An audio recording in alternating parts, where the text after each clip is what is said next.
saat ini setiap hati meninggikan Dia, sebab Dia Allah yang dahsyat. Terima kasih Tuhan.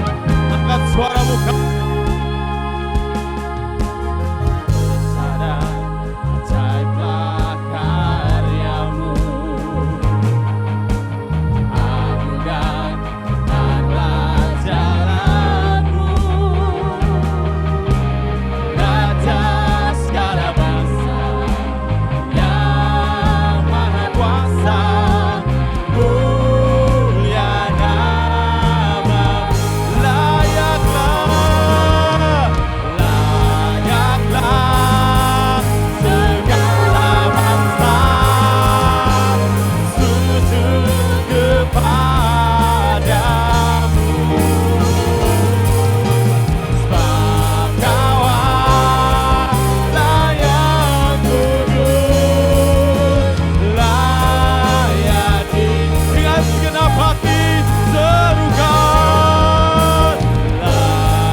Kau yang layak Tuhan, Kau yang layak Yesus. Haleluya. Ya sakaya lalabayase. Haleluya. Kami memujimu.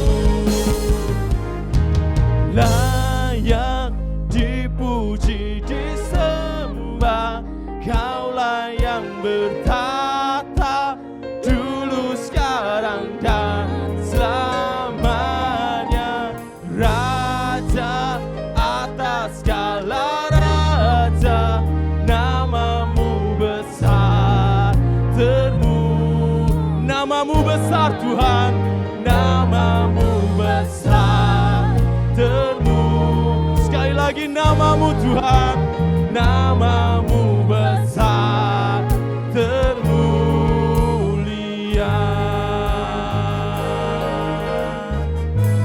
Haleluya, haleluya.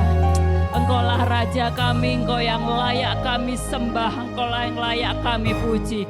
Terpujilah namamu Tuhan. Kami boleh bersyukur untuk pagi hari ini Tuhan, kami boleh ada di rumahmu, untuk kami boleh tinggikan Engkau, untuk kami boleh puji Engkau Tuhan. Untuk itu Tuhan kami ingin bersuka cita Tuhan di dalam Engkau ya Tuhan. Kami ingin lebih lagi bersorak-sorai untuk Engkau Tuhan. Terima kasih Tuhan, terima kasih urapi kami semua Tuhan, untuk hamba-hambamu yang akan melayani dan juga untuk jemaatmu ya Tuhan.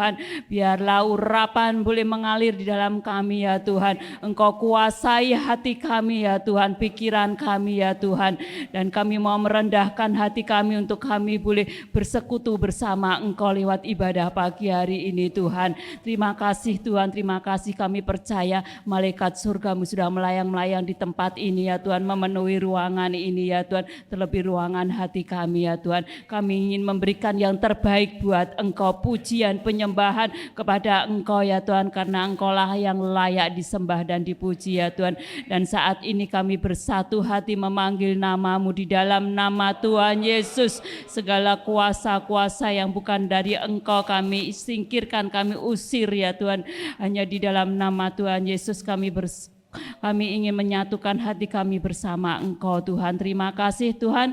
Kami serahkan ibadah pagi hari ini dari awal pertengahan hingga akhirnya hanya di dalam nama Tuhan Yesus. Kami sudah berdoa mengucap syukur. Amin. Haleluya. Ada sukacita di rumah Tuhan, amin. Yang bersukacita serukan, haleluya. Seberapa banyak yang percaya Allah kita dahsyat, lambaikan tanganmu. Allah kita dahsyat, kasih tos kananmu. Allah kita dahsyat. Hey, mari kita bersukacita, kita menari buat Tuhan, sebab Allah kita besar. Allah kita besar, ya sungguh amat besar. Hey, Dia miliki kuasa besar, Dia besar.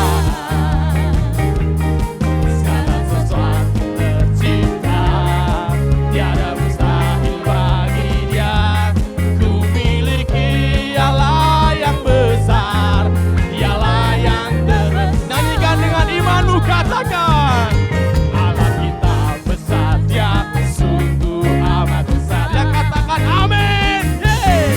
Dia memiliki kuasa besar, Dia besar. Segala sesuatu tercipta, tiada mustahil bagi Dia. Ku miliki Allah yang besar, Dialah yang terbesar. Semua kita hidup dalam kasih-Nya yang besar. Kita hidup dalam kuasa-Nya yang besar. Marilah kita puji Dia, marilah kita sembah Dia. Oh haleluya, besarkan namanya. Katakan Allah kita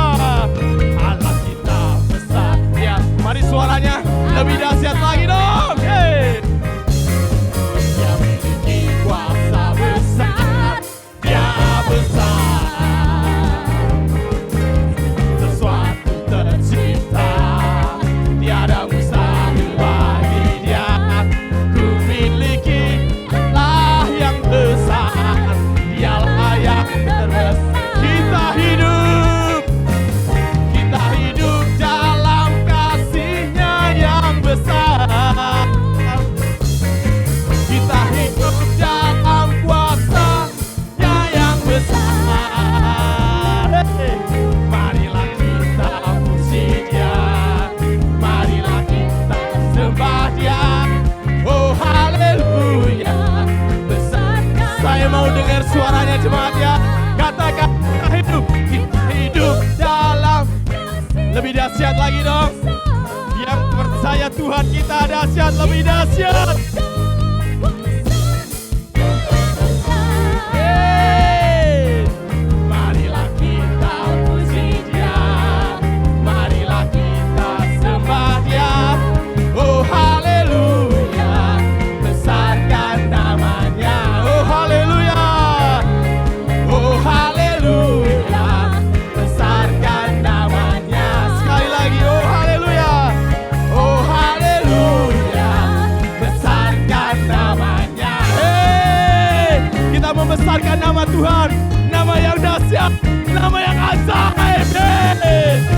Mari tepuk tangan lebih dahsyat lagi.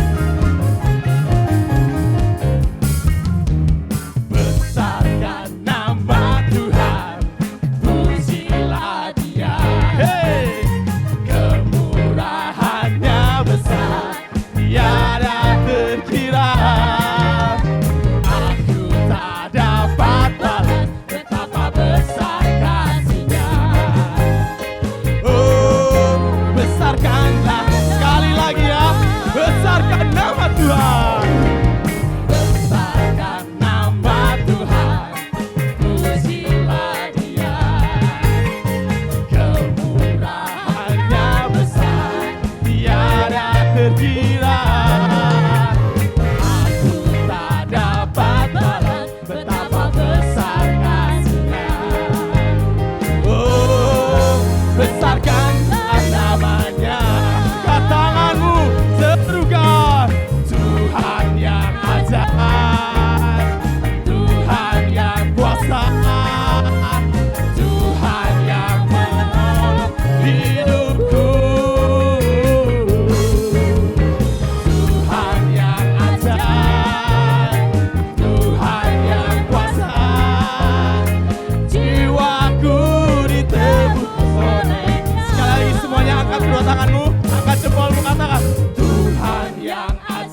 lebih dahsyat lagi meninggikan nama Tuhan?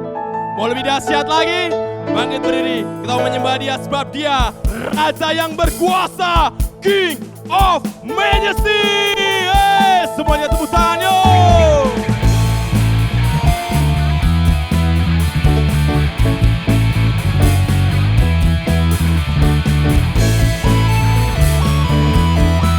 Lebih semangat lagi yuk.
Katakan ku sembah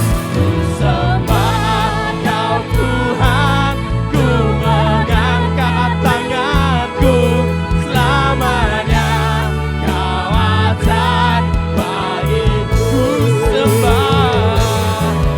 Sembah Kau Tuhan. Ku mengangkat wajahku, selamanya Kau hebat bagiku. Selamanya Kau hebat Tuhan, selamanya Kau hebat. Dengan iman sekali lagi katakan, selamanya Kau hebat Tuhan, selamanya Kau hebat bagiku. Amin. Haleluya, haleluya. Haleluya Tuhan. Engkau hebat buat kami ya Tuhan. Terima kasih, kami punya Tuhan yang luar biasa. Tuhan pencipta langit dan bumi. Tuhan yang memberikan kehidupan kepada kami. Terima kasih Tuhan untuk hari ini Tuhan. Kalau kami boleh memuji, menyembah Engkau, kami percaya Roh-Mu ada bersama kami pagi ini. Terima kasih Bapa, kalau sebentar kami akan menerima kebenaran firman-Mu Tuhan. Kami percaya firman-Mu yang akan memerdekakan kami dari segala dosa kami, dari segala ketidaktaatan kami kepada Engkau Tuhan. Terima kasih Bapa, terima kasih untuk hamba-Mu yang Tuhan percayakan untuk menyampaikan suara kebenaran-Mu ya Tuhan. Kiranya Roh-Mu mengurapi hamba-Mu dengan kekuatan dari tempat yang maha tinggi, sehingga firman-Mu boleh kami yang mendengar boleh tunduk dan taat kepada firman-Mu Tuhan. Kami butuh firman-Mu, kami perlu firman-Mu ya Tuhan. Tolong kami Tuhan. Terima kasih. Biarlah Roh-Mu yang berbicara lewat hati kami masing-masing. Kami yang duduk diam untuk mendengarkan kebenaran firman-Mu Tuhan. Terima kasih Bapa. Kalau ada kuasa-kuasa roh jahat yang masih mengikat hati kami, masih mengikat pikiran kami, kami bersatu hati memanggil nama Allah kami. Di dalam nama Tuhan Yesus Kristus, kami patahkan, hancurkan Engkau. Kau pergi keluar dari hati, dari pikiran kami. Biar roh Tuhan menguasai hidup kami sepenuhnya, sehingga kami boleh berjalan dalam firman-Mu. Terima kasih Bapa, terima kasih. Bekerjalah Tuhan untuk mendatangkan kebaikan bagi kami yang mengasihi Engkau, yang mencintai Engkau Tuhan. Terima kasih, terpujilah nama-Mu. Dalam nama Tuhan Yesus Kristus kami berdoa. Haleluya. Amin. Shalom. Kurang. Shalom. Jika saudara mengatakan tubuh yang sehat, karena Bapa senantiasa menjaga dan memelihara. Mari katakan haleluya dengan suara yang yakin. 2, 3. Haleluya. Puji nama Tuhan sekaligus. Selamat menyaksikan buat yang melihat melalui YouTube GKJ Family, saudara subscribe kalau belum, atau televisi First Media. Tuhan Yesus memberkati. Hari ini saya ingin membahas tentang tabernakel ya, di mana tapi tidak, serinya cukup panjang, tapi tidak menyaingi seri tukang bakso naik haji. Sampai 1000 seri ya. Jadi yang ke 191 kita sampai di bagian membahas benda terakhir dalam tabernakel, yaitu tabut perjanjian, di mana itu melambangkan kehadiran Tuhan. Saudara-saudara, kita sekarang bagian atas tabut perjanjian yang kita bahas, di mana ada 3 unsur, yaitu tutup grafirat, kerub sebelah kiri, kerub sebelah kanan, dan 3 ini menggambarkan gambaran Allah Tritunggal. Lagi 2 minggu saya sedang mempersiapkan khotbah ya, di mana mengajar saudara ke tingkat yang lebih tinggi. Bagaimana kalau ada orang yang tanya, Allahmu kok 3? Ya, atau kalau Allah itu punya anak, bidannya siapa? Lah repot kalau saudara nggak bisa jawab ya. Ada beberapa makhluk surgawi, kita akan lihat ini, kata kerub. Makhluk surgawi antara lain malaikat, serafim, dan kerub. Saya mengajak saudara melihat video yang cepat dan singkat ya, dan dalam bahasa Inggris. Nanti saudara bisa melihat lagi di YouTube dan saudara berhentikan. Karena ada ayat-ayat yang penting di sana yang membuktikan bahwa perkataan saya ini benar. Jadi waktu ini dibahas 2 minggu yang lalu, saya belum mendapatkan kiriman ini. Tetapi dalam minggu ini ada yang mengirimi saya video tentang malaikat, serafim, dan kerub. Bahasa Inggrisnya yang kita bahas kerubnya adalah cherubim. Jadi kalau saudara nanti melihat ada kata cherubim, itu kerub, bukan cherubim, tapi kerub, serafim, dan malaikat. Boleh tolong dimatikan lampunya semuanya? Ya. 100% biblically accurate facts about angels. Number 1, there are various kinds of angels. Archangels, seraphim, cherubim, angels, fallen angels. Number 2, angels can have earthly bodies. Number 3, angels can appear in dreams. Now, this is interesting when you really think about it, because this doesn't just mean that people can dream about angels, but that angels can enter your dreams. Number 4, angels secretly walk among us. 5, angels can deliver divine messages. 6, angels protect. 7, angels warn. 8, angels serve. Number 9, interestingly, angels actually pray. Now tell me, have you ever encountered an angelic being? Coba lagi sekali perhatikan ya, karena angel ini disebutkan yang pertama malaikat yang tinggi, punya high rank, tetapi dia ada kekurangannya karena itu menyebut, kalau saya lihat nanti ayatnya, itu adalah Mikael. Tetapi ada malaikat-malaikat lain yang menjaga kita ya.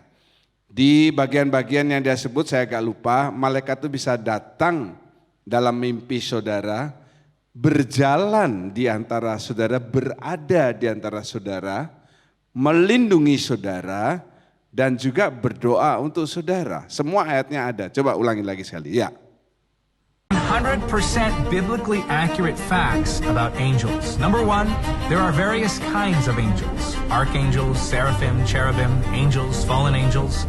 Number 2, angels can have earthly bodies. Number 3, angels can appear in dreams. Now, this is interesting when you really think about it, because this doesn't just mean that people can dream about angels, but that angels can enter your dreams. Number 4, angels secretly walk among us. 5, angels can deliver divine messages. 6, angels protect. 7, angels warn. 8, angels serve. Number 9, interestingly, angels actually pray. Now tell me, have you ever encountered an angelic being? Ya, oke, boleh dinyalakan. Ada yang ketinggalan, angel, malaikat, divine message, menyampaikan pesan saudara. Ya, angel juga serve, melayani saudara. Jadi saudara mesti pastikan bahwa saudara ini punya malaikat. Haleluya, haleluya. Yang utama adalah to protect, untuk melindungi saudara. Lihat kan tadi ada serangan-serangan, dia memakai perisai untuk menahan serangan iblis. Ya memang dibahas tadi ada angel yang fallen, yang jatuh, itu Lucifer. Tetapi ada satu yang kurang, kalau boleh saya tambahkan, malaikat yang menjaga saudara. Karena dibahas itu hanya yang Archangel, angel, yaitu yang tingkatannya tinggi, dan yang fallen. Oke, naikkan sedikit. Wajah kerub, ya saya bacakan karena kita sampai di bagian kerub. Saya bacakan Wahyu 4 ayat 7. Makhluk yang pertama sama seperti singa, makhluk yang kedua sama seperti anak lembu, makhluk yang ketiga mempunyai muka seperti muka manusia, makhluk yang keempat sama seperti burung nasar yang sedang terbang. Ya. Kenapa tidak membahas serafim? Karena memang kita membahas kerub, tutup atas tabut perjanjian itu dijaga oleh kerub. Makanya kita membahas tentang kerub. Dan kerub ini, satu kerub punya 4 wajah, yaitu singa, anak lembu, manusia, dan burung nasar. Ya, oke, ini sudah kita bahas. Yang pertama, kalau sudah lihat, kerub yang ada di tutup tabut perjanjian ini saling berhadapan. Kalau saling berhadapan berarti berdua. Karena kalau sendiri itu bukan berhadapan, tapi melihat cermin. Kalau bertiga ini bukan berhadapan, tetapi apa? Lirik-lirikan. Coba saudara lihat kiri kanan saudara ya. Ngelihatkan lirik-lirikan, tambah lagi sedikit ya. Berdua ini saudara punya pengertian. Sebelum itu saya ingin ingatkan, tutup grafirat ini menggambarkan Tuhan Yesus. Ya, tutup grafirat ini menggambarkan Tuhan Yesus, itu sudah kita bahas. Dan tabutnya ini gereja Tuhan. Ya, maksudnya apa berdua ini? Yang pertama, Bapa itu melihat dari surga. Ingat ya, ini Tritunggal. Tutup Yesus. Bapa tugasnya melihat dari surga. Kenapa melihat dari surga? Karena Bapa yang awal dari semuanya Allah Bapa. Dan Roh Kudus itu yang sekarang bekerja di antara kita. Tugasnya dalam hal ini menjaga. Kenapa saya katakan menjaga? Waktu Yesus melakukan pelayanan di dunia ini, Bapa itu memonitor dari atas. Melihat sepak terjang anaknya. Yesus bisa mengadakan mujizat, membangkitkan orang, karena dia ada Roh Kudus dalam diri saudara. Makanya ayat yang berkata, saudara juga bisa melakukan hal-hal yang lebih besar. Haleluya. Kalau punya, lanjutin? Iya. Kalau tidak punya Roh Kudus tidak bisa melakukan hal-hal yang lebih besar. Yang lebih buruk iya, tapi tidak yang lebih besar. Kalau ada Roh Tuhan, Roh Kudus, Roh Allah dalam diri saudara, kita baru bisa melakukan hal-hal yang lebih besar. Jangan ngomong hal-hal yang lebih besar. Sama dengan yang Yesus lakukan itu sudah jelas very good, sangat bagus. Nah, artinya apa di sini? 3 Tritunggal ini kan kita tadi bahasnya ini di depan ini kan.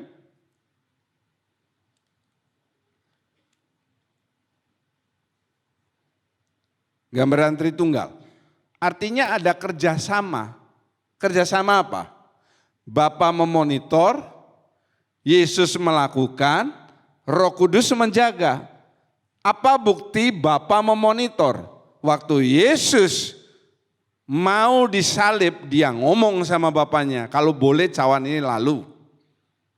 Waktu Yesus mau mati, jadi kalau saudara ini bicara apologetika namanya dalam teologi itu.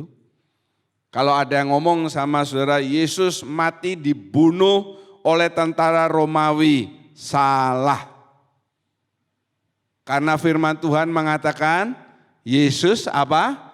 Menyerahkan nyawanya. Jadi kalau saatnya belum tiba, dia tidak menyerahkan nyawanya, dia tidak mati. Makanya dia sampai tergantung di kayu salib 6 jam. Begitu dia melihat semuanya sudah selesai, lalu dia berkata, "It is finished," selesai. Dan dia menyerahkan nyawanya. Ya, ada kerjasama Roh Kudus yang menjaga, mendukung pelayanan selama Yesus di dunia ini. Berdua, firman Tuhan mengatakan itu lebih baik dalam Pengkhotbah 4 ayat 9. Ya, coba kita dengarkan. Berdua lebih baik daripada seorang diri, karena mereka menerima upah yang baik dalam jerih payah mereka. Ya, berdua lebih baik daripada seorang diri, itu di Perjanjian Lama. Sekarang kita lihat Markus 6 ayat 7. Bagaimana Yesus mempraktekkan berdua itu lebih baik. Coba.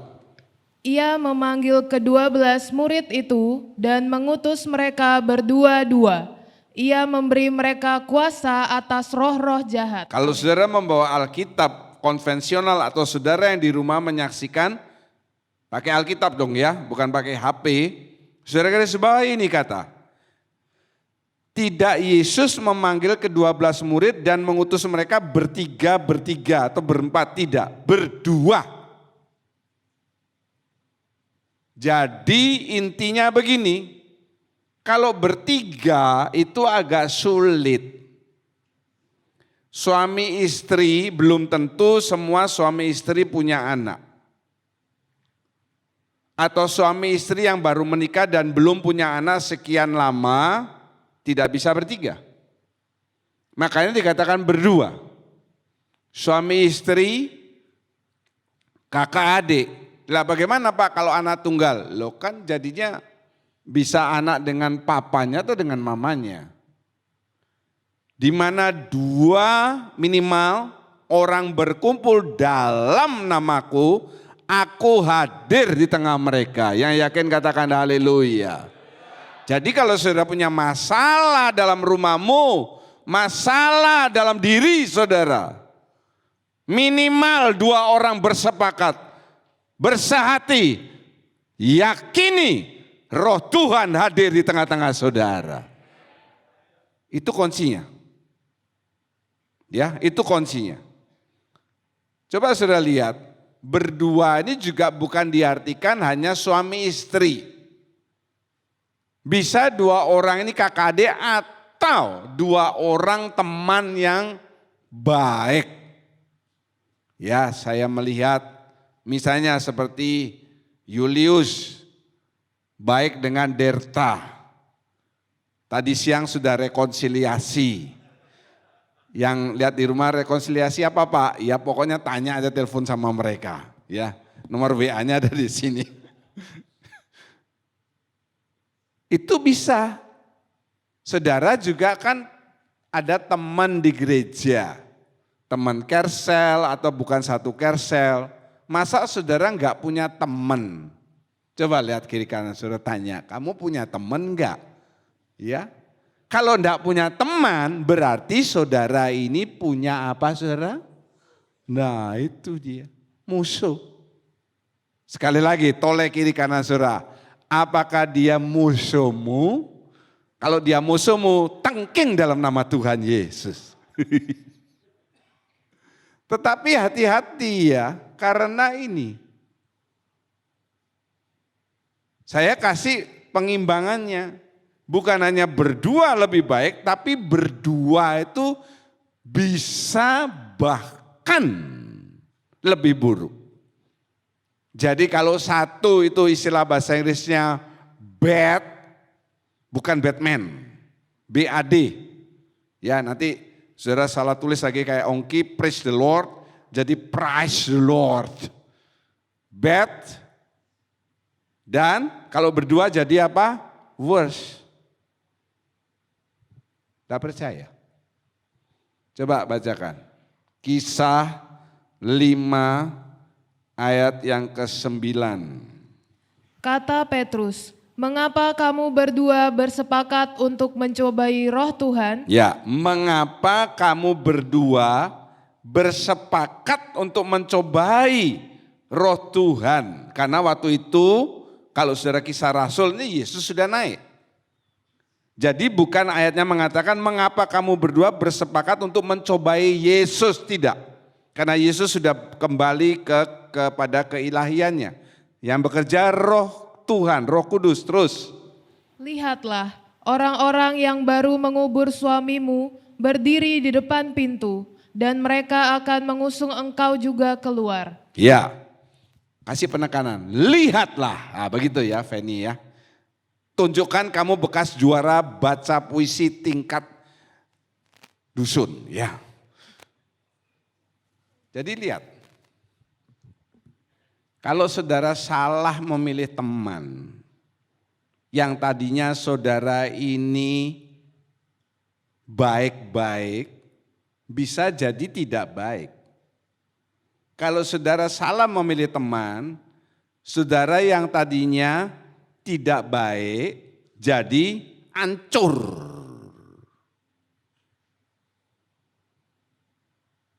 Yang tadinya cuma minum bir bintang, sekarang jadinya whisky atau arak cap tikus. Soju nggak punya uang, lebih mahal, botolnya lebih kecil, lebih mahal dari bir bintang. Jangan suka minum arak cap tikus, yang dengar di rumah juga. Ini di koran, ada 2 yang mati dalam minggu ini gara-gara minum arak cap tikus itu. Masa ada cap tikus Pak? Ada. Tikus yang dibunuh jadikan arak, ya itu arak cap tikus. Pilih teman yang baik. Coba colek kiri kananmu, kasih tahu dia nasihat yang baik. Pilih teman yang baik. Kok enggak ada yang ngomong begini? Pilihlah saya teman yang baik. Kayak gitu dong ya. Pilihlah saya teman yang baik. Iya. Kalau salah pilih teman, lihat tuh ya, ada loh ayatnya. Berdua bisa lebih buruk. Kalau bagian A itu saling berhadapan, maka yang kedua itu menghadap ke tutup grafirat.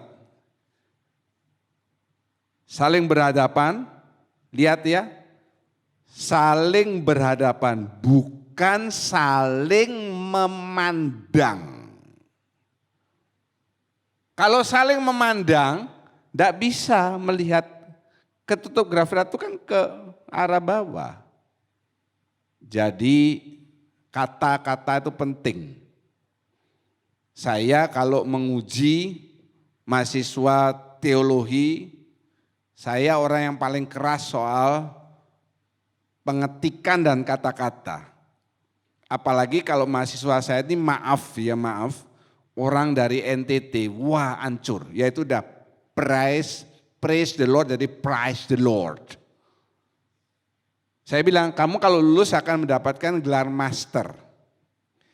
Gelar master itu lebih tinggi dari doktor. Kok bisa? Pernah saudara mendengarkan Dr. Lindbadt? Halo? Pernah tahu nggak siapa itu Lindbadt? Cak tahu nggak siapa Lindbadt? Siapa Cak? Yang jual sate katanya, kacau. Kita manggil dia apa? Master Lindbadt. Pernah saudara melihat tayangan seluruh dunia franchise di mana-mana, Dr. Chef? Tidak ada kan? Apa? Master Chef. Jadi saudaranya kalau lulus lebih tinggi daripada kami pengujian doktor ini. Tunjukkan. Jadi di sini juga sama. Bukan saling memandang, tapi saling berhadapan. Berhadapan belum tentu pandang-pandangan. Kalau berhadapan-hadapan lalu pandang-pandangan lama-lama berkelahi saudara. Ya tuh, kan banyak orang yang pukul-pukulan, ada berita juga 2 orang di mana di Denpasar pukul-pukulan gara-gara saling memandang. Aneh. Kalau pria dan wanita saling memandang tidak mungkin pukul-pukulan. Kalau laki dengan laki bisa pukul-pukulan. Jadi saudara jangan suka laki dengan laki saling memandang. Ini bahaya saudara ya. Karena laki dengan laki itu kalau saling memandang jarang dari mata turun ke hati jarang. Dari mata turun ke bokem. Nah itu yang benar. Tanya Pak Robi kalau enggak percaya. Dia punya pengalaman pribadi itu. Habis saling berhadapan lalu menghadap ke tutup grafirat. Kenapa? Ada dua hal penting yang menjadi pusat perhatian. Ya kalau dilihatin terus itu kan, ya. Kalau saudara selama 1,5 jam, bahkan 2 jam melihat terus ke televisi, berarti ada yang penting. Apa itu? Ya sepak bola atau apa, ya kan? Atau lihat drakor. Kalau drakor enggak 2 jam Pak, bisa 4 jam. Sampai lampu kamar sudah dimatikan, pasangannya anaknya sudah tidur, dia menyalakan lampu pribadi, nonton Mas ya. Dengan ditutupi dengan selimut begini. Apa itu pengalamannya Pak John? Oh saya enggak suka nonton di HP. Sayang matanya saudara. Ya, kasih nasihat kiri kanan saudara. Jangan suka nonton di HP. Begitu. Terus di mana nontonnya Pak? Di gereja ini loh, gede ini loh. Di gereja kan besar. Yang pertama ini apa yang menjadi pusat perhatian kedua kerub ini? Yang pertama baca bersama-sama, 2, 3. Penebusan. Ya, 1 Petrus 1 ayat 18. Sebab kamu tahu bahwa kamu telah ditebus dari cara hidupmu yang sia-sia, yang kamu warisi dari nenek moyangmu itu, bukan dengan barang yang fana, bukan pula dengan perak atau emas. Ya, saya lanjutkan. Melainkan dengan darah yang mahal, yaitu darah Kristus, yang sama seperti darah anak domba yang tak bernoda dan tak bercacat. Makanya kalau kita perjamuan saya sering mengatakan di tangan saudara di cawan itu adalah darah anak domba yang tidak bercacat, tidak bernoda. Itu sama dengan darah Kristus. Lihat perhatikan di sini. Kita sudah ditebus dari cara hidup yang sia-sia. Mari semua di tempat ini juga yang di rumah menyaksikan, pegang dada saudara, bilang saya yang yakin ya sudah ditebus dari cara hidup yang sia-sia. 2, 3. Saya sudah ditebus dari cara hidup yang sia-sia. Belum titik. Lihat Alkitab saudara. Yang kamu warisi dari nenek moyang. Nenek moyang ini bukan berarti nenek kita. Nenek moyang di dalam bahasa Bali, kalau yang melihat ini bukan di daerah Bali, bukan dadong, bukan eyang, bukan eyang, ada eyang lebih tinggi lagi, eyang kangkung. Eyang kakung ya. Kakung atau kukang, itu beda ya. Sudah tahu kukang itu ketawa-ketawa, tapi tahu nggak kukang itu apa ya? Dari eyang, ya di atasnya eyang kakung, di atasnya ini eyang kangkung. Lebih atas lagi eyang bayem ya. Yang gampang saja. Apa ya?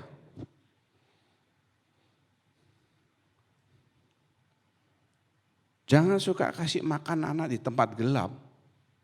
Itu banyak setannya. Itu turun dari eyang bayem, eyang kangkung, eyang kakung, eyang turun ke saudara. Ya, bukan ada setannya. Setannya itu yang dulang. Ngerti enggak? Saya ulang yang saya enggak ngerti ya. The devil is yang dulang. Kenapa? Kalau gelap, dulang gelap-gelap, yang didulang ini bisa sendok masuk ke hidung. Karena gelap kan, masuk ke mata atau masuk ke mulut atau ke sodok. Matilah yang didulang itu. Ya yang dulang itu iblisnya. Jangan dipercayai. Di tempat yang gelap itu maksudnya bukan ada setannya. Kalau ada setan di tempat gelap, yang pojok kiri dan pojok kanan itu daerah yang berbahaya. Tapi bapak satu tuh senang di pojok dia.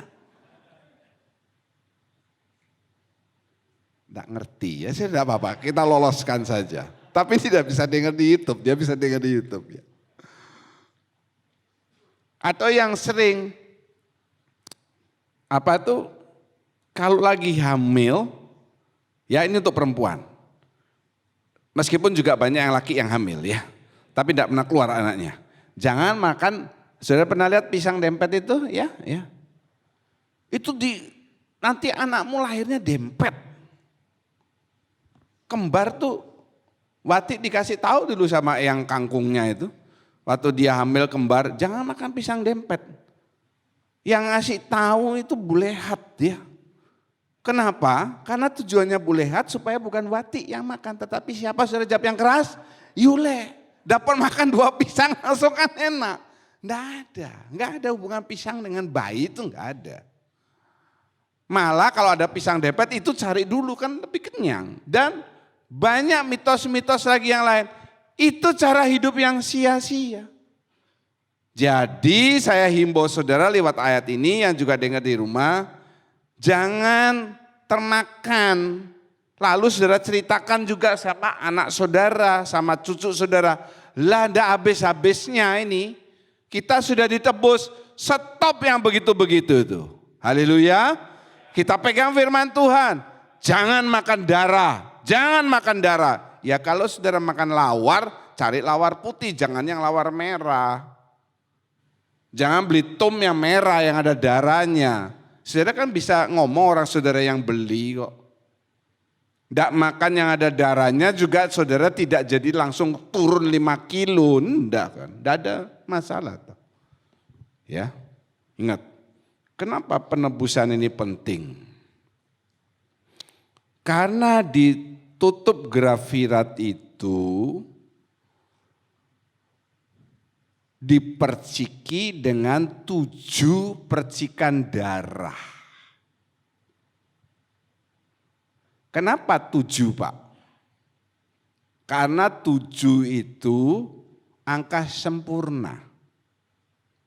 Sedangkan kalau saudara motong ayam atau bebek atau apapun, begitu digrek gini keluar darah.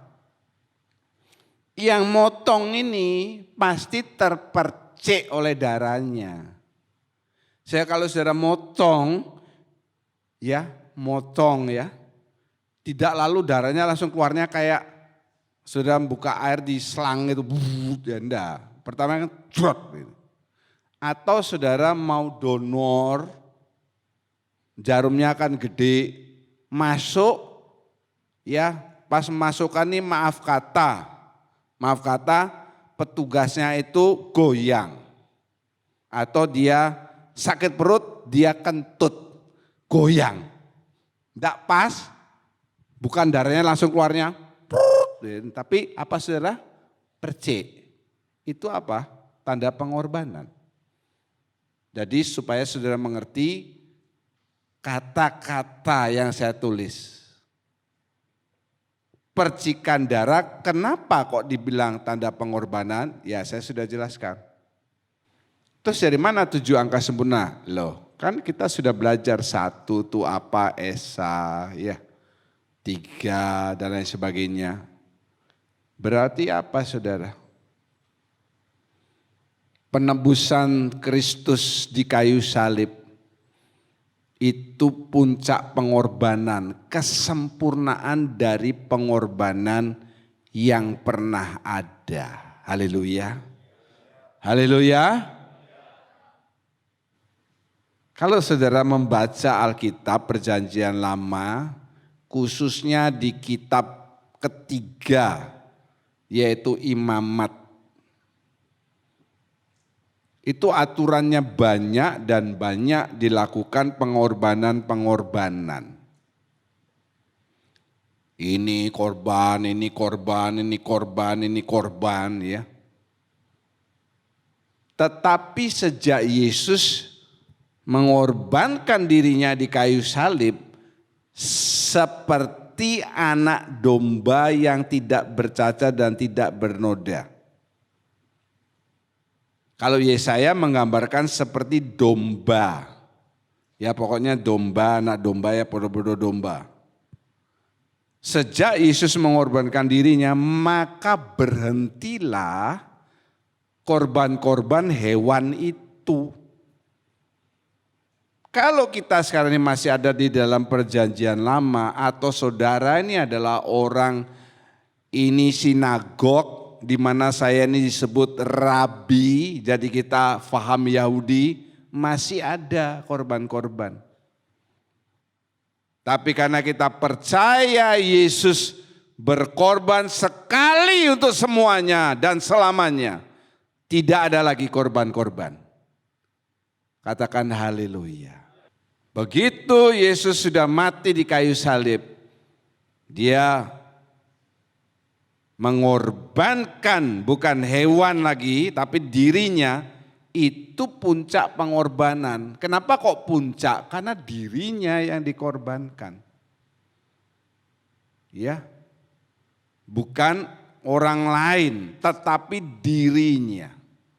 Nah, makanya dua kerub itu melihat sebab ini hal yang luar biasa. Yang berikutnya itu merupakan penggenapan rencana Bapa. Kalau orang mau menikah, dia merencanakan. Yang pertama, apanya saudara? Tanggalnya, tempatnya, siapa mau diundang, makanannya apa. Kalau sudah selesai, mau punya anak langsung atau nunda, ya, mau tinggal di mana. Orang bangun rumah juga demikian, ada rencana. Progres term pertama apa, term kedua naik temboknya dan lain sebagainya.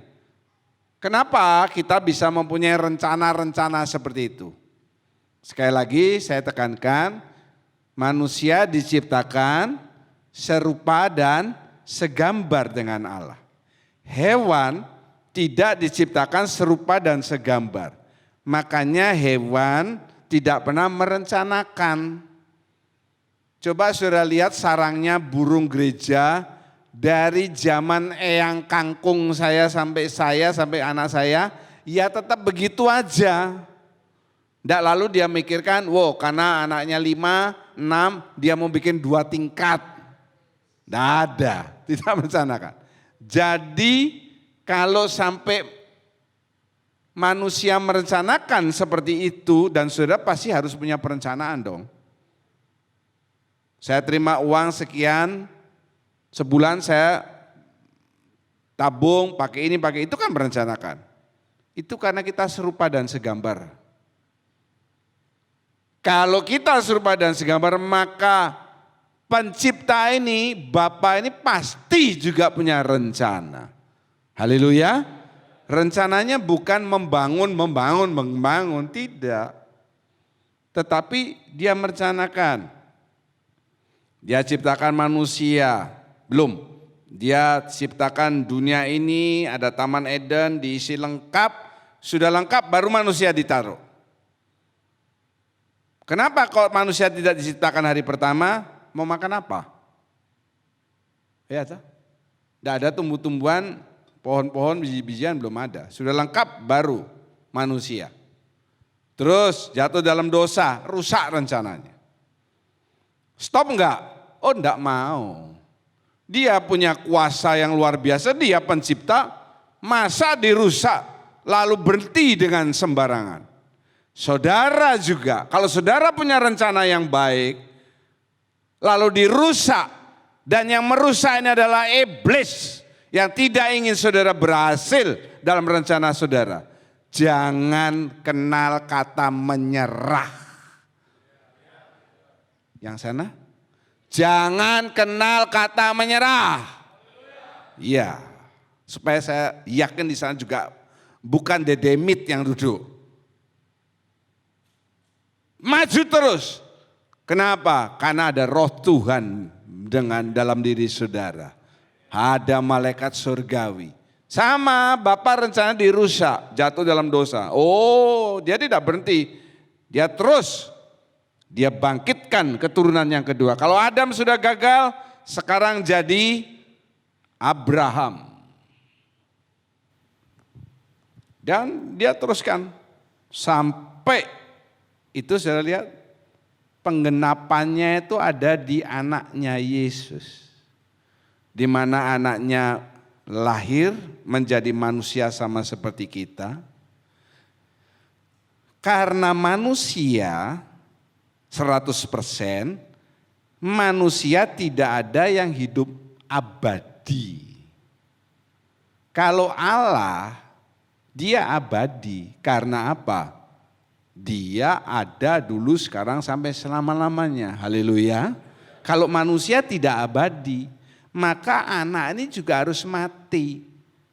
Sayangnya matinya bukan dengan cara yang normal. Mati tua, sakit. Tetapi mati untuk menebus dosa semua umat manusia. Haleluya.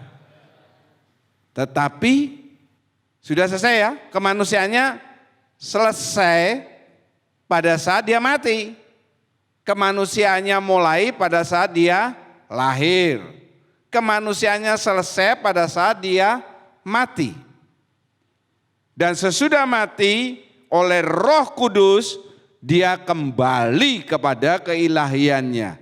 Dan dia bangkit kembali kepada keilahiannya, bertata di kerajaan surga, menyiapkan rumah bagi siapa? Iya, jangan bilang bagi saudara. Kalau bagi saudara, saudara tidak punya rumah. Bagi saya. Yang yakin katakan haleluya. Saudara bayangkan sekarang nanti dengan khotbah ini. Bayangkan, tidak usah lama-lama, nanti kepikiran. Ada rumah di surga yang indah dengan nama saudara. Haleluya. Saudara mau bentuk apa terserah. Oh, rumah saya mau dibangun full kayu, Pak. Kan di sana nggak mungkin ada kebakaran. Ya toh? Nggak ada kebakaran di kerajaan surga. Kalau kerajaan surga terbakar itu jadinya kerjaan neraka, saudara. Full kayu, karena saya senang dengan kayu, silakan. Saya mau rumah saya nanti full plastik. Ada full plastik? Nggak ada, berarti tidak ada di surga full plastik. Full emas, oh silakan. Bayangin. Dan usaha supaya bukan hanya bayang-bayang tok. Haleluya. Tapi menjadi apa? Kenyataan. Dan itu perlu perjuangan. No guts, no glory. Tidak ada perjuangan, tidak ada glory, kemenangan. Sama. Kita juga, saudara sebagai manusia diawali dengan lahir. Selesainya saudara mati. Sesudah itu saudara tidak diingat. Kan firman Tuhan mengatakan kita seperti rumput. Tetapi nggak usah khawatir. Nanti Tuhan membangkitkan saudara kalau ada roh Tuhan dalam diri saudara. Itu yang akan membangkitkan saudara. Puji nama Tuhan. Bapa dan anak ini sudah menyelesaikan tugasnya. Sekarang giliran Roh Kudus yang berjuang. Berjuang apa? Seperti tadi saya katakan, peti itu menggambarkan gereja. Gereja skala terkecil saudara. Tutup ini Yesus.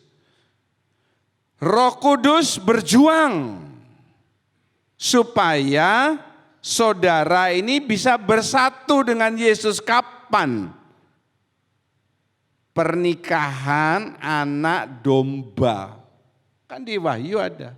Pernikahan anak domba di mana kita dipersatukan, dinikahkan. Loh Pak, saya laki, Yesus itu kan laki. Loh, kita enggak bicara tubuh manusia yang fana ini. Kita sudah bermain di alam roh dan dengan tubuh kemuliaan. Di kerajaan sana tidak ada kawin mawin.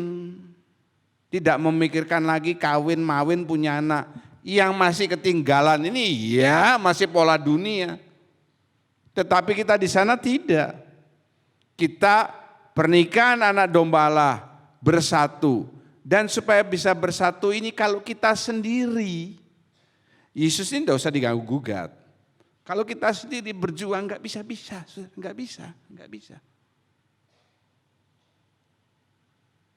Harus ada istilahnya booster. Atau kalau mesin itu turbo. Kalau saudara ada Roh Kudus, saudara-saudara masih ikut kelas SMS, buka hati saudara mulai pelajaran pertama supaya nanti puncaknya di materi saya dibaptis dengan Roh Kudus, saudara dapat booster itu, dapat turbo itu. Nanti saudara akan mengalami lonjaan. Haleluya, turbo itu lonjaan. Pembalap Formula One itu ada di RS namanya. Itu sama dengan turbo. Cuma enggak terus-terusan. Kalau saudara main di time zone atau di mana saudara pernah itu main sepeda motor atau mobil, ada nanti turbo sekian detik. Pernah main itu ya? Atau enggak kalau saudara pas main odong-odong ya. Saudara main odong-odong ada turbonya, nanti odong-odongnya loncat begitu. Kalau saya ngomong time zone apa tuh agak sulit saudara, jangkauannya agak berat, di sini agak berat. Kalau odong-odong, oh ya, odong-odong ada turbonya Pak, ada. Tanya sama tukangnya, Pak nyalakan turbonya, dia nyalakan turbonya saudara mencelat ke sana. Memang aku kadang kalau khotbah itu agak susah. Diminta ngisi kuesioner aja juga agak susah. Lonjaan, sekian detik hanya, mungkin 3-5 detik aja. Sama Formula One juga mungkin sekian detik aja, tapi bisa kencang. Yang tadinya 300, wush, 320, enggak 300 jadi 400, terbang tuh mobilnya saudara. 320, 330 sudah nyalip yang lain dong. Saudara juga gitu. Setiap kali hati saudara lemah, rohmu sudah mulai turun, charge lagi. Seperti handphone, di charge. Kalau nanti di charge, bahasa yang jelas di charge. Yang benar tuh di charge. CHARGE, jangan salah lagi loh kalau kuis. Charge itu bahasa gaul. HP ku masih di charge, enggak ada istilah di charge itu. Di las ada. Di charge lagi kok di charge lagi. Saudara mengalami lonjaan. Sehingga apa? Kalau sudah lonjaan tidak jatuh. Haleluya. Tidak kalah oleh dunia dan segala keinginannya. Saudara maju terus. Seperti orang kalau mendaki gunung itu. Kalau pelari maraton nih, Derta kan ikut maraton juga. Ada atau di titik-titik tertentu orang menyiapkan air. Betul kan? Itu untuk apa? Mau ditaruh di kepalanya yang panas atau diminum. Itulah namanya dicas lagi. Cascisus. Ya, ada. Balap sepeda juga begitu. Renang jarak jauh juga begitu. Kalau renang 5 kilo di laut itu ada di tengah-tengah ada kapal-kapal yang dia bisa ambil minum. Perlu. Saudara, jangan jadi orang Kristen yang sok-sokan. Tahu rohanimu sudah lemah, diem saja, tenggelam. Tahu rohanimu lemah, diapain saudara, katakan yang keras, 2, 3, cas. Saudara akan maju terus.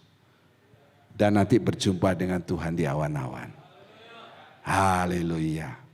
Kita harus berhenti karena perjamuan suci. Mari kita berdiri bersama-sama. Bagi Allah yang mulia, yang bertata di kerajaan surga,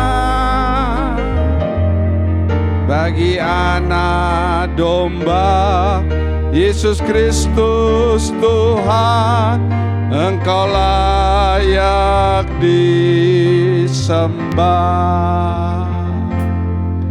Mari datang kepadanya sujud di hadapan tatanya. Naikin. Mari puji Dia, Raja Maha Kuasa. Engkau layak di para pelayan Tuhan. Mari, haleluya.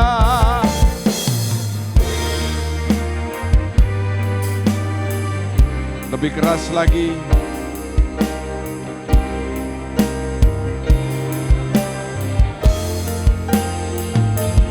Segala puji dan hormat, kemuliaan dan kuasa bagi Dia selama-lamanya.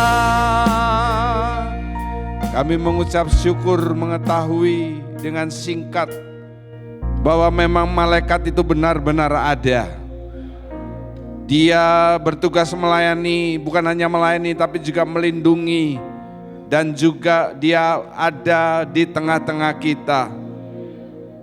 Kiranya semua anak-anak Tuhan yang mendengarkan firman Tuhan ini mempunyai kerinduan supaya ada malaikat surgawi yang senantiasa mendampingi saudara.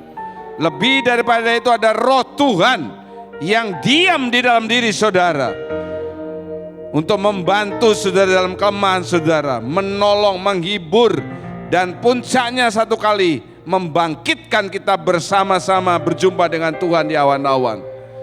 Tanamkan firman ini, betapa pentingnya pekerjaan Tritunggal Allah yang saling bekerja sama. Demikian juga kita harus saling bekerja sama di dunia ini, khususnya untuk tujuan kemuliaan nama Tuhan.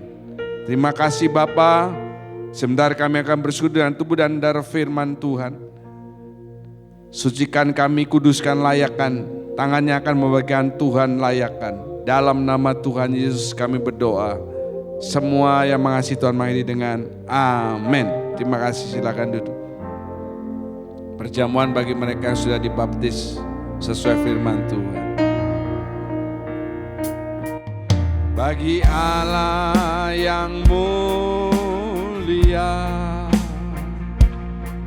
yang bertata di kerajaan surga,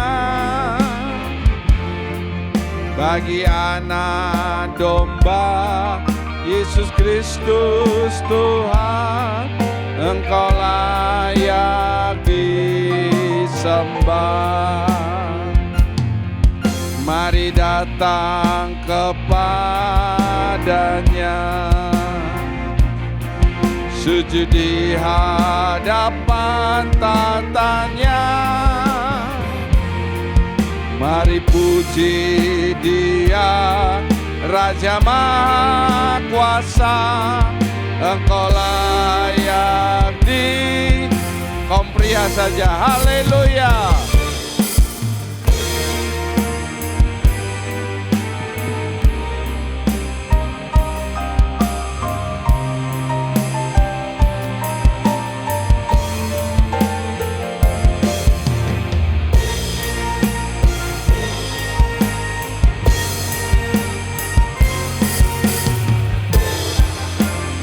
Wanita, haleluya.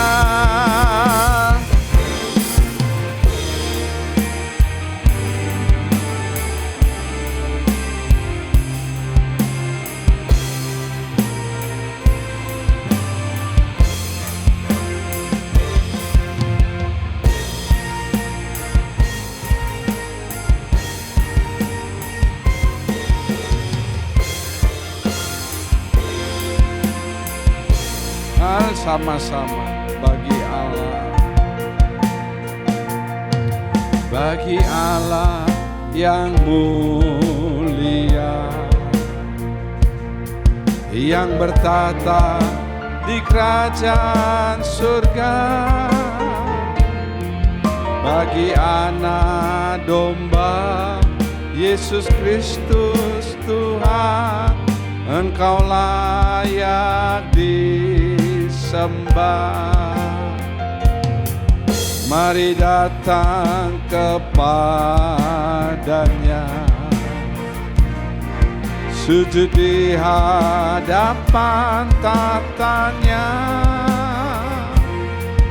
Mari puji Dia.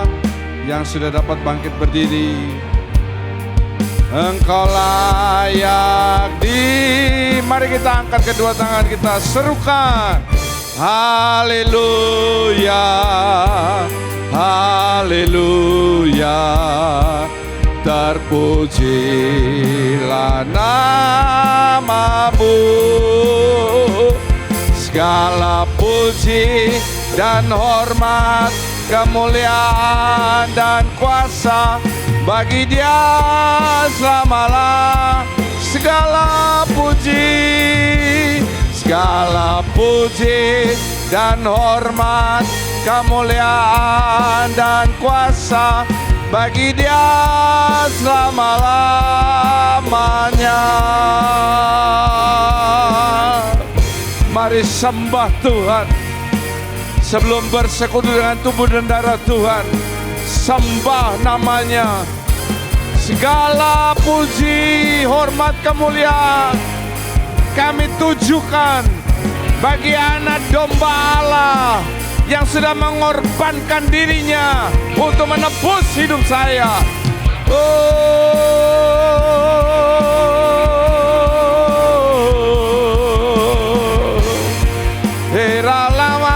Sikele ya rala mala oriketelelele. Haleluya, haleluya. Terima kasih Tuhan, terima kasih.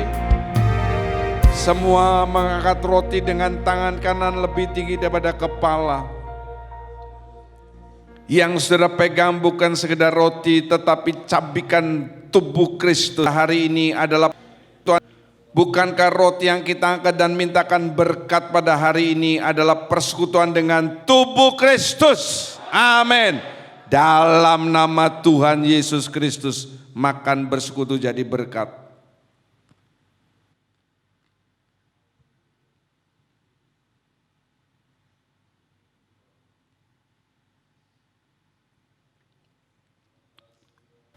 Angkat cawan berisi anggur lebih tinggi daripada kepala. Yang membutuhkan saja ambil tetesan yang darah yang sangat berharga, menyembuhkan, menolong, menyelamatkan hidup saudara. Bukankah cawan berisi anggur yang kita angkat dan mintakan berkat adalah persekutuan dengan darah Kristus? Amin. Dalam nama Tuhan Yesus, minum dan jadi berkat dalam hidup saudara. Haleluya. Angkat kedua tangan saudara, ucapkan syukur yang tidak terkira. Terima kasih Bapa untuk penembusan-Mu. Terima kasih untuk kasih-Mu. Terima kasih. Mari mengucap syukur kepada Bapa di surga. Biasakan mengucap syukur untuk segala kebaikan-Nya. Ya, terima kasih Tuhan, kami mengucap syukur untuk persekutuan dengan tubuh dan darah-Mu pada saat hari ini. Kami percaya persekutuan dengan tubuh dan darah memberikan kekuatan yang baru bagi kehidupan kami. Ada mujizat, ada kemenangan dalam kehidupan kami. Terima kasih Tuhan, terima kasih kami mengucap syukur buat penebusan-Mu yang sempurna yang Kau berikan bagi kehidupan kami. Terima kasih juga untuk firman-Mu, berkati akan hamba-Mu yang sudah menyampaikan kebenaran firman-Mu Tuhan. Tambahkan terus hikmat dalam kehidupan hamba-Mu, sehingga dimanapun hamba-Mu pergi dan berada, kehidupan hamba-Mu menjadi berkat bagi kehidupan orang lain. Berkati rumah tangganya, berkati pelayanannya, dimanapun hamba-Mu pergi, kehidupannya itu menunjukkan kemuliaan bagi nama-Mu Tuhan. Terima kasih Bapa, di dalam namanya Tuhan Yesus Kristus kami berdoa mengucap syukur. Haleluya. Amin. Kami menengadahkan kedua tangan, mengangkat wajah, mengatakan amin itu setiap pernyataan firman Tuhan yang kami yakini kebenarannya. Dan kami yakin pada saat ini tingkap-tingkap surga sedang terbuka, di mana Engkau memandang kami dengan wajah kasih-Mu untuk mencurahkan berkat-berkat yang kami butuhkan dalam setiap aspek hidup ini. Terima kasih Bapa memberkati persembahan yang sudah diberikan oleh anak-anak-Mu. Setiap pelayan kemah suci hari ini, Tuhan tambahkan anugerah dalam hidup mereka. Mereka yang setia beribadah 2 kali, berkat Tuhan dilimpahkan double dalam hidup mereka. Tangan-tangan yang memberikan persembahan kudus, tanda kesetiaan mereka terhadap perkara firman Tuhan yang paling sederhana. Percayalah bahwa janji-janji yang dahsyat itu akan digenapkan dalam kehidupanmu.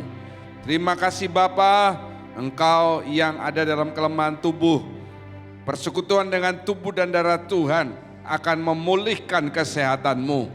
Engkau yang di dalam masalah apapun juga, kuasa darah anak domba yang tidak bercacat dan tidak bernoda lebih berkuasa dari segala masalahmu.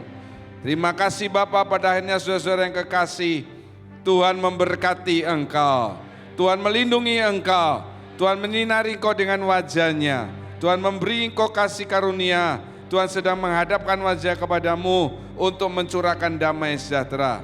Segala puji syukur kami naikkan dalam namanya Tuhan Yesus Kristus. Kami berdoa dan mengucap syukur. Haleluya. Kiranya Engkau memberkati aku berlimpah-limpah dan memperluas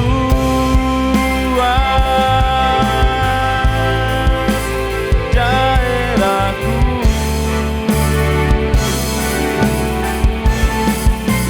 dan kiranya tangan-Mu menyertai aku dan melindungi aku daripada malapetaka